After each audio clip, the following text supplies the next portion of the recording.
Howdy, everybody. This is Raul with Bass Musician Magazine, and today, as part of our 10th anniversary celebration, and as we've previewed, we teased you, we let you know something was coming, we have Ricky Phillips, direct via Skype and the wonders of modern technology. The incredible wonders of modern technology, yes. I hear you. So, Ricky, you have big news for us. Tell us what's going on. You couldn't talk about it before, but now you can. Well, yeah, I can. It's something that I've been sitting on for the longest time. A lot of people know about this sort of through the grapevine. At one point, I was trying to be very vocal to try and find a home for this passion project, I guess, that a lot of us are involved in. But to get right straight to it, myself, Eric Singer from Kiss, a dear friend of mine, and Ronnie Montrose, another dear friend of mine, went in and cut 10 tracks. And we'd been working together. Eric and I, huge fans of Ronnie's.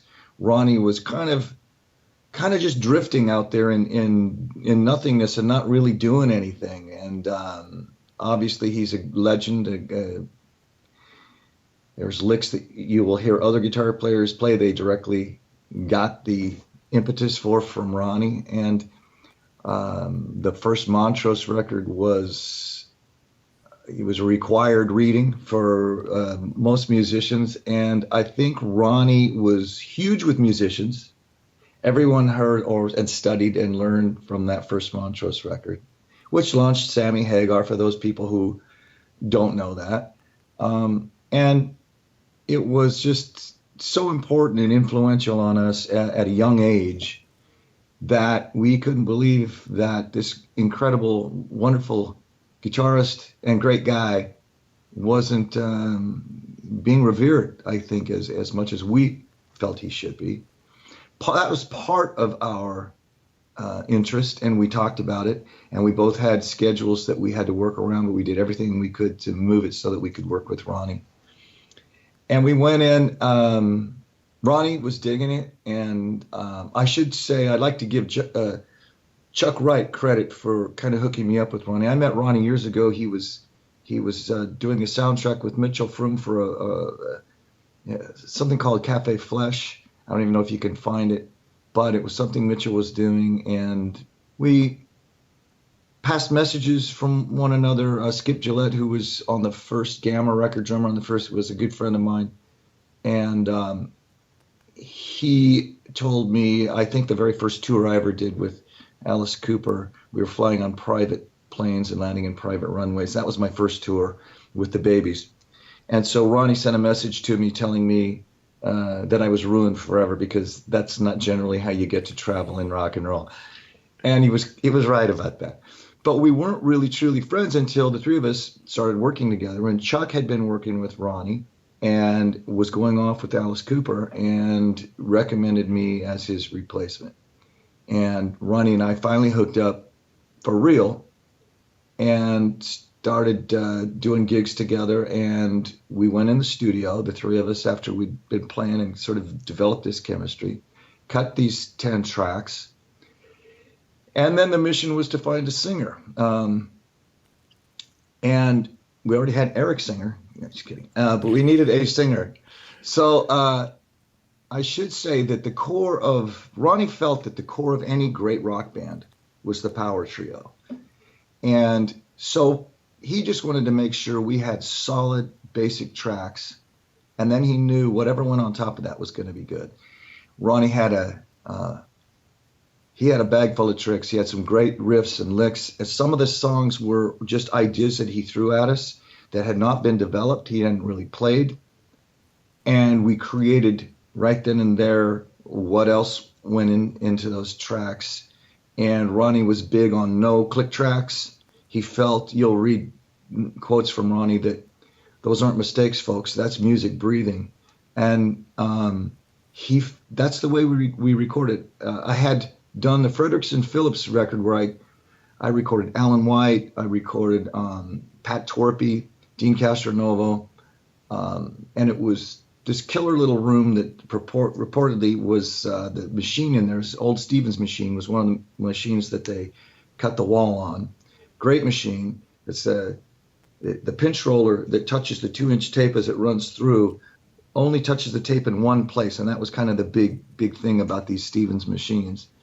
And so I knew that the room was a great little find, and I turned Ronnie onto, well, small little caveat here is that Doug Messenger, who owns this studio, replaced Ronnie with Van Morrison on guitar when Ronnie got fired by Van Morrison, which is a hysterical story that Ronnie tells, and you'll have to find that elsewhere. I can't tell the story, but very funny. Well, they of course got on great because they had all these Van stories to share, and we went in and started just cutting tracks.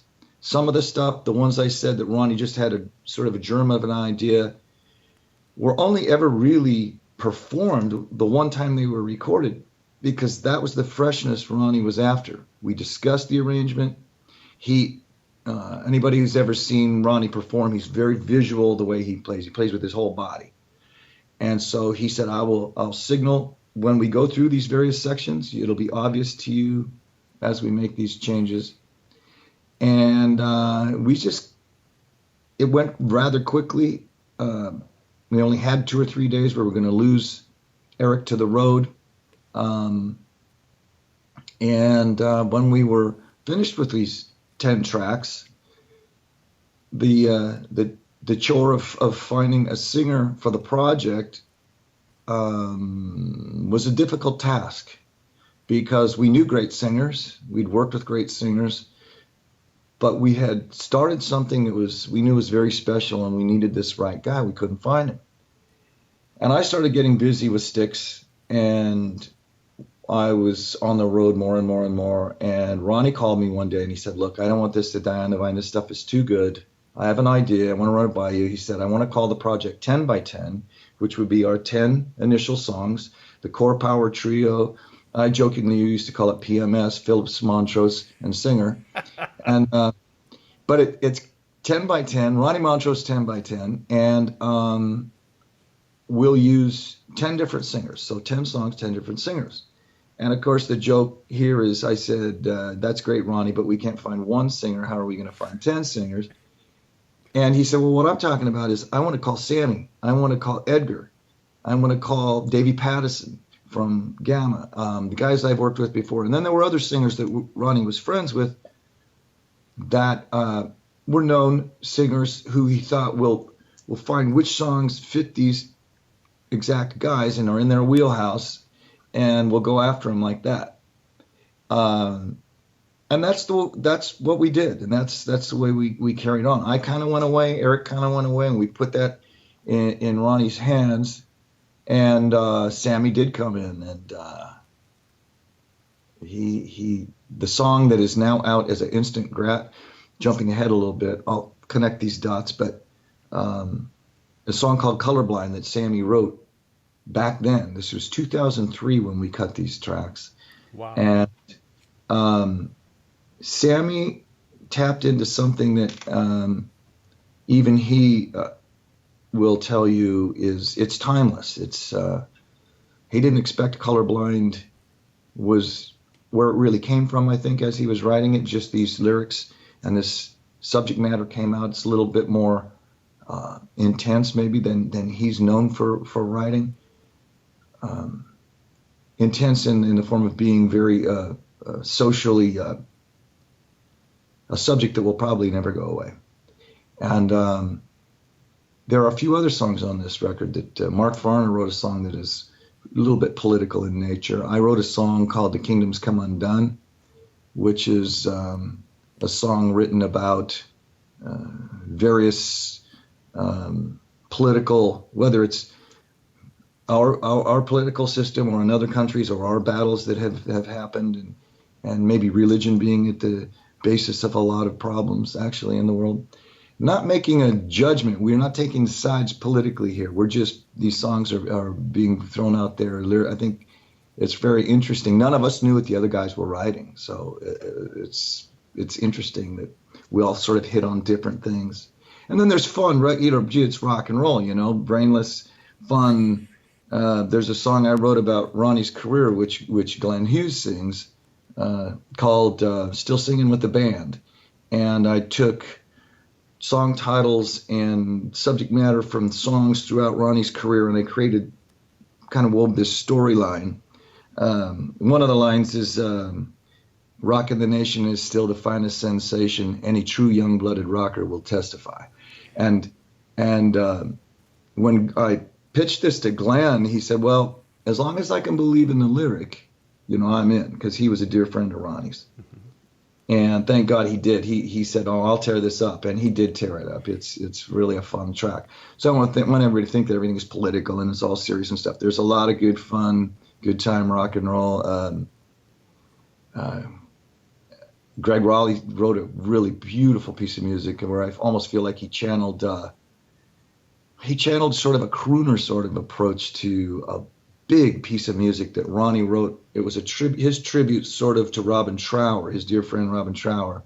Because I made a mistake. I said, "Man, I love that track. You were just showing us the Hendrix influence." He corrected me immediately. He said, "No, that is not the Hendrix track. That's my tip that I had to Robin Trower." And that's a beautiful piece of music. There's so much information in my head about this that I've been I don't know the timeline and how to give you this story. So definitely jump in here, Raul, and ask me questions as we go. But this is great. As a matter of fact, it's what I'm getting is this project that's been going on for a long, long time and has been literally snowballing, because like a snowball, it starts with a little bitty thing, and then as you roll it, you accumulate more and more and more and more, and it starts picking up other stuff. So while you're rolling your snow, you pick up some grass here, some twigs there, and you keep rolling, and it keeps growing until you've got.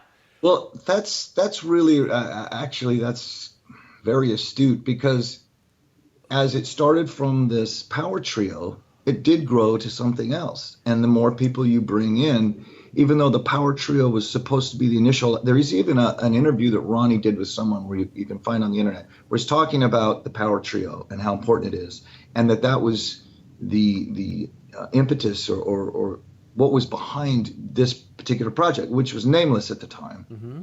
And then he invited Edgar Winter into the mix, and Edgar has his bag of tricks, which I think he's a genius. I love Edgar Winter, and that was when I first discovered Ronnie, was when he was in the Edgar Winter group. Mm-hmm. And of course, Edgar brings in, he plays sax, he plays B3, he sings, he sang all the harmonies himself on this particular track. And it's a song called "Love is an Art." So I called Edgar. Let me just go back, because what ended up happening is Ronnie got ill. He didn't play guitar for 2 years, and he was in treatment. And one day he called me up. He's feeling better. He'd gone through this whole period of time, and Ronnie would call me on the road. And anybody who knows Ronnie knows, if Ronnie calls you, you just better put your pencil down, put down because you're going to be there for a while. And Ronnie loved his friends, and he loved to talk a lot. And we would cover a lot of subject matter if we hadn't talked in a while. But he called me up, and he said that he was ready to finally put the solos down, that he'd been picked up the guitar and starting to play again. And we had, I think, 5 of the vocals that had been sitting there. This project had been pushed aside for years at this point. Mm-hmm. But he was ready to dive in. He was excited. He told me he wanted 10 by 10 finished.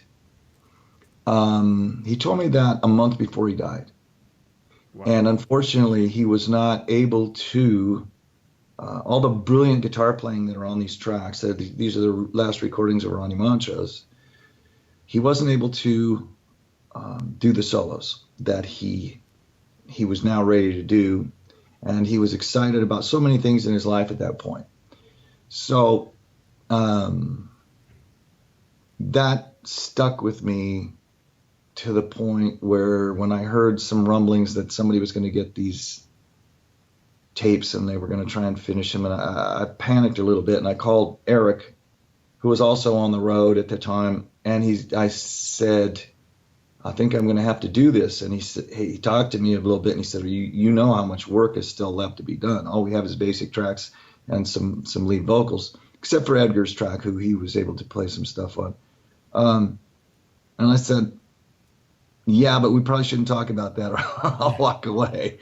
And I called Bruce Turgan, another close friend of mine who does a vocal on the track. Bruce is a songwriter. He wrote Lou Graham's hits basically in his solo career and was a friend of Lou's. They're both from upstate New York and had been there. I think Black Sheep was their first band. And Bruce, very instrumental, has done a lot of things, and a good friend of Ronnie's. I put he and Ronnie together to kind of work on some of these tracks and initially way back when Ronnie was still able to work.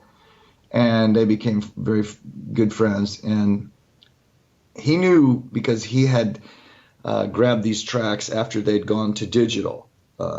We'd done everything on 2-inch tape, got that wonderful tape saturation, wonderful basic track sound, and now they needed to be passed around a bit to be finished. So he knew how much work there was to be done, and he said, are you sure? Do you realize how long this is going to take to finish this? But I really couldn't go there. I had to stay emotionally attached there for a bit, or I knew I wouldn't find the time. But for 3 years, 3.5 maybe, every week I had off, every 10 days, every 3 days, whatever it was, I immersed myself in, it got me to get my studio completely tweaked and up and running, and I did Skype sessions with my engineer, Bruce Gowdy, who was a godsend in this project. And we would do Skype sessions, and we had our Skype working. And we would forget we were in separate cities because I would have my studio set up, and I'd say, okay, I'm going to put a B3 part here. I'll call you right back. I'd blow down some B3 parts or guitar parts or whatever needed to be done as these songs began to grow and develop. Kind of going back to your initial comment, was this snowball began to get bigger and bigger. Mm-hmm. And as I was alluding to, that Edgar opened the door to making this a bigger rock record than just a power trio with vocals on top. And I got excited about it because Ronnie's guitar loomed large through anything you could do. I mean, you will hear these tracks and you will go, oh my gosh. I mixed it a bit that way in reverence to Ronnie, but I mean, that's just the way it's supposed to be. And so all these huge, wonderful guitars that Ronnie put down, no matter what you did to it, and although we were very careful, Ronnie is just, he's the biggest thing there. Wow. And you almost forget because it's just becomes a part of it. And I still have people, well, how's that tribute record? And that's not a tribute record. It's not a tribute record. These are the last recordings of Ronnie Montrose. It's Ronnie's last recordings. It's Ronnie Montrose 10 by 10. And so I've tried my little team of guys or army of guys really, that I called that were all dear friends. That was Ronnie over my shoulder was whenever I brought somebody in to work on this or do something that Ronnie couldn't do. It had to be a connection to Ronnie. It had to be somebody I heard Ronnie say, or we'd had over however many, 10, 12 years, we'd had these conversations with various people who he really liked. A few of them I couldn't get for various reasons, but all the right people are on this record. A lot of dear friends of Ronnie's, people who had known Ronnie for many years. Joe Bonamassa. I won't tell his story, but Joe Bonamassa, as I was picking him up from his hotel room in Austin, Texas, where I live, I'm driving and Joe's in the back seat, and there were a couple people in the car with us, and we were heading to the studio, and I said, Joe, I know Ronnie mentioned you and what a great player you were, but what is the connection? How did that connect? And he told me about a phone call he got one day from a guy that he had never met. And Ronnie was basically, in a sense, telling him, kid, we need more like you. You're an amazing player. Keep it up. And Ronnie was kind to him, and he appreciated that. They had a relationship that started from that. And everybody has their story with Ronnie. Wow. Funny thing about Ronnie, I guess, is I've said this before, but I thought I was like Ronnie's kind of best friend at certain points. But there were a bunch of guys that thought they were Ronnie's best because he was a true friend to everyone. And he had a tumultuous life, tumultuous career. He was a very interesting cat, but he was awesome. And his personality, as I said, he plays with his whole body. His personality came out in his playing, and that's what the best do. So various people that are on this record, for example, the what I tried to do, I guess, getting back to finishing what Ronnie didn't get to, maybe I should finish with the guitar players. When Sammy wrote Colorblind, I called Sammy and I said, I've got to do the solo on this track, and what do you have any suggestions? And he gave me a couple suggestions, and I'd never heard Ronnie talk about the guys Sammy had mentioned. Sammy knew they were good, but they were his favorites, and I said, can I throw something out there? I'm thinking about calling Steve Lukather. I think he would be great on this track. And Sammy said, "Oh, absolutely. If you can get a hold of Luke, that'd be fantastic. We've never worked together." Well, that ended up being a great thing because they were both excited about working together on this, and it was really truly in the spirit of the project, just the energy that brought. And Luke got back to me. He was in Singapore, I think with Pat Metheny, if I'm not mistaken. Correct me. I'm sorry if that's not right, Luke, but.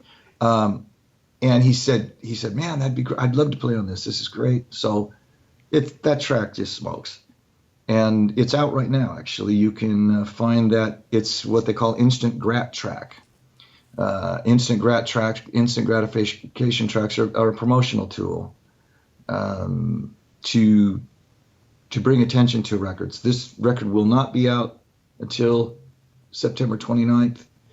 But in the meantime, you can get a little taste of the record by listening to Colorblind and these wonderful performances, and you can pre-order the record, and that's been going on now for a week or so. That's the way that marriage of those two guys came together. And then let's see, the Glenn Hughes track. My dear friend Phil Collin from Def Leppard, I thought that would be a cool pairing. So I approached Phil, and I knew that he and Ronnie, they toured together, and Ronnie was friends with Joe Elliott, and there was a lot of connections with Def Leppard and Ronnie from way back when. And so now you've got Glenn Hughes with Phil Collin on Still Singing with the Band. Eric Martin from Mr. Big sings the opening track to the song where he screams out, "Hey, Ronnie!" And then Ronnie comes in with this huge guitar riff. That's the way the record kicks off. Dave Manichetti from Y&T. They're all Northern California guys. There's a lot of Northern Californians on this record because that's where Ronnie lived for most of his life.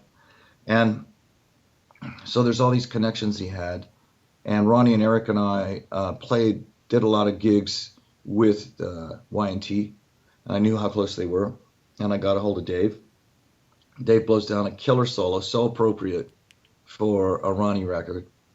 And that was another thing I said, I want all you guys to be yourselves and play on this record. But remember, this is a Ronnie Montrose record.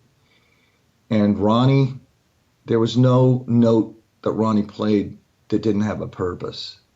There were no pyrotechnics or scales involved in Ronnie Montrose. It all came from here or a little lower than that. But it didn't come from, it wasn't a cerebral exercise with Ronnie. It was a very emotional. Ronnie used to say, playing a solo is like sex. You don't start off with the frenzy. You work up to the frenzy. And he was good at it.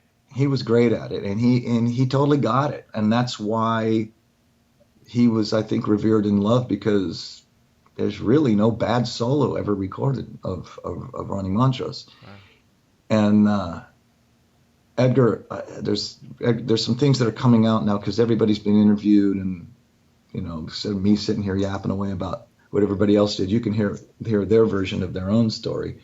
Um, and Edgar said something about to the fact that whatever Ronnie wasn't proficient in technically, he far exuded in emotion and things that some people just will never tap into. Mm-hmm. He had it. And that's the fun, that's the joy, I think, that Ronnie Montrose has brought to all kinds of music that he's been able to create. And Ronnie's career went from producing jazz artists to, his form of guitar. He didn't repeat himself, which some people think maybe that's why he didn't become this iconic, known to the masses. He didn't, as a true artist probably is, he didn't want to redo something he's already done. Mm-hmm. As a matter of fact, 10 by 10 is his first return to rock and roll because he found this little power trio. He was having fun again. There was now a reason to do it again. But Ronnie had acoustic albums. He tried to do different things. He did a thing with Mitchell Froom, which never got picked up. Just the two of them on stage. Ronnie had a stack of amplifiers on guitar, and Mitchell Froom had a stack of old analog synthesizers, the panels of synthesizers, the cables hang. And I had a chance to actually saw that. This is before I really knew Ronnie, but I went to see this because I was in Los Angeles, and I did this at the place was called the Country Club out in Reseda. And unbelievable. It was prog beyond prog, techno, prog rock, like I'd never seen before. Went over a lot of people's heads. It was far too deep for just the general consumer, but it was extraordinary. But that was Ronnie, man. He just did something new, and when that didn't go, they moved on and did something else. It was always reinventing himself, and I think that was one of the things that all of us loved about Ronnie. I think I should probably go through players and songs. Any Minute, Mark Farner. He plays the solo on that, and I kind of play some B3 stuff behind his solo. We play off of each other. I had initially asked Mark to play the B3 on that.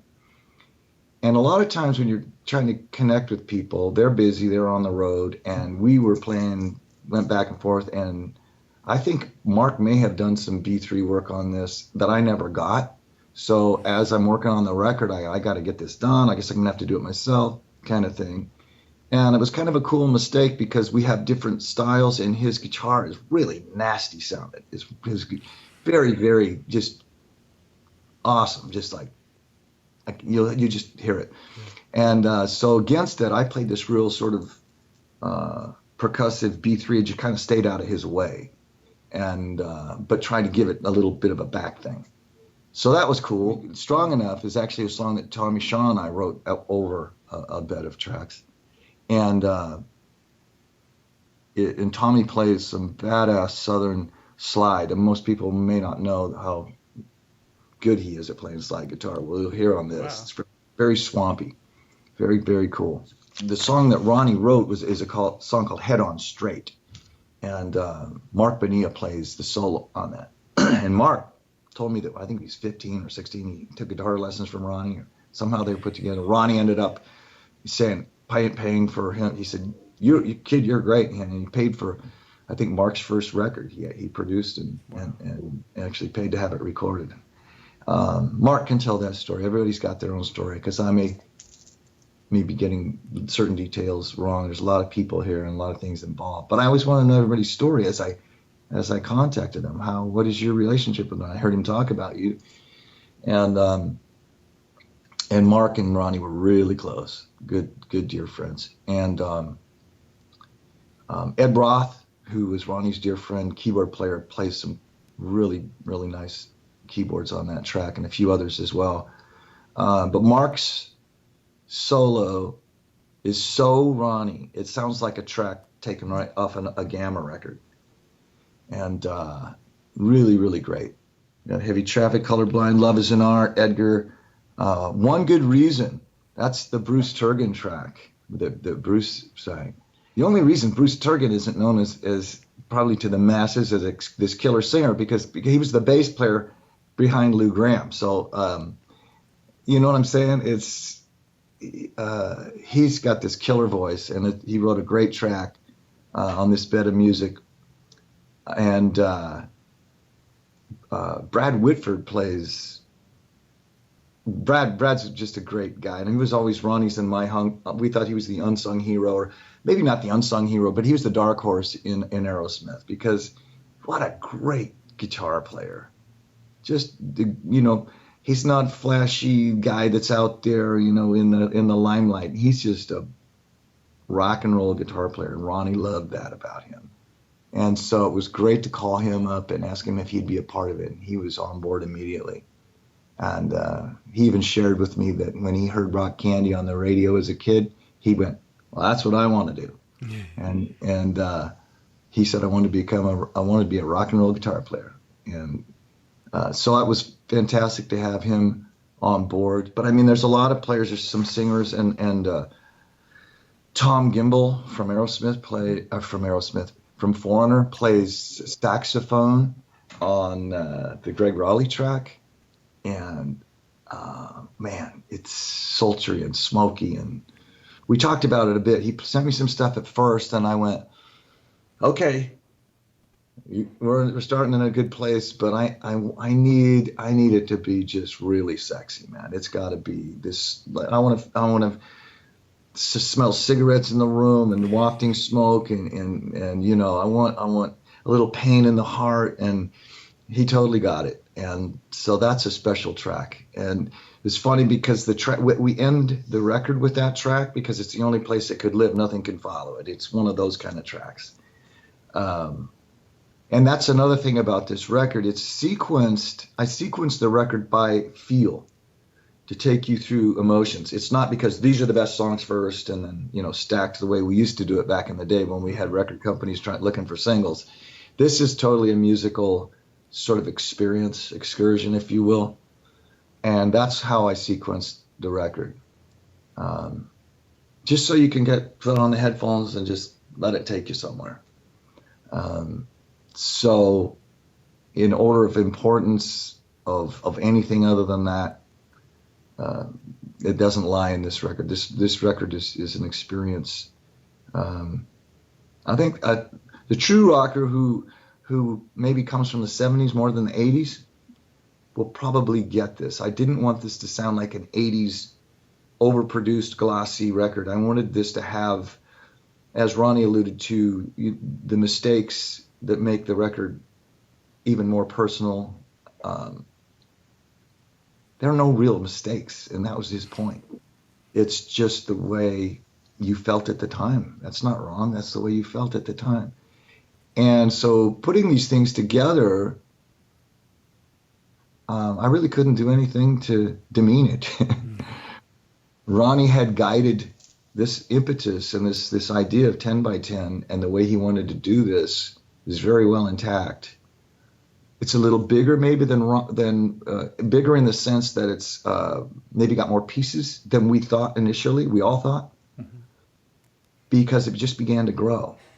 And now we have 10 by 10, which is out on Rhino Records, Warner Brothers Rhino, which came on board. They heard it. Our manager in Styx, Charlie Brusco, brought in Darren Hagen at Red Light, and they had us a deal in no time. And a few offers, and I was really glad it ended up on Rhino. I think that's the best place for this record. There's a lot of other people, Jeff Beck and on and on and on that I know Ronnie loved and would love to be label mates with. And this is just a really good place to be. I think with music, one of the lasting points is that it immortalizes the musician. And 10 by 10 sounds like a testament and immortalization of Ronnie Montrose's music, and with the snowballing effect and the contribution of so many amazing, iconic musicians, that it's when the ball has rolled up, and now it is actually something to see that you go, oh, okay, wow. So definitely September 29th. Yeah. Where would be the best place for people to look, or where can they pre-order this? All right, you can go. I mean, you can actually get a taste of. I think if you go to SoundCloud, Spotify, Hmm. iTunes, you can hear a snippet of and decide if you want to place a pre-order.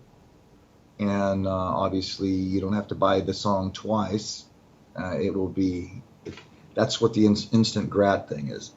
Records are so cheap now. If you don't even call them records. I mean, this. Which brings me to something I probably should have already said. This is coming out on vinyl. When Okay. I, the very first meeting I had with Rhino, Mark Pincus, who is the head of Rhino, I said I really want this out on vinyl, and I thought I was going to have to go to war for that. And he goes, "Oh, this has to come out on vinyl." There was no rub there at all. Absolutely, this has to come out on vinyl.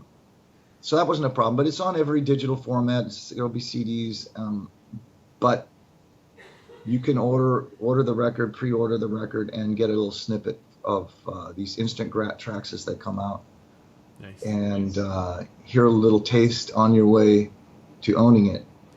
And I'm excited. I'm excited for my friends who are like me, who are just rabid fans of that genre. It's part of our DNA. It's become a part of our DNA. A lot of people who are on the record are part of our DNA. And then there's certain other people who are a little bit younger that other guys that are on the same record were parts of their DNA. But it's all, everybody did a little something different with it. Phil Collin, I don't think of Phil playing like Ronnie, but he said his two biggest influences were Ronnie and I think it was Mick Ronson.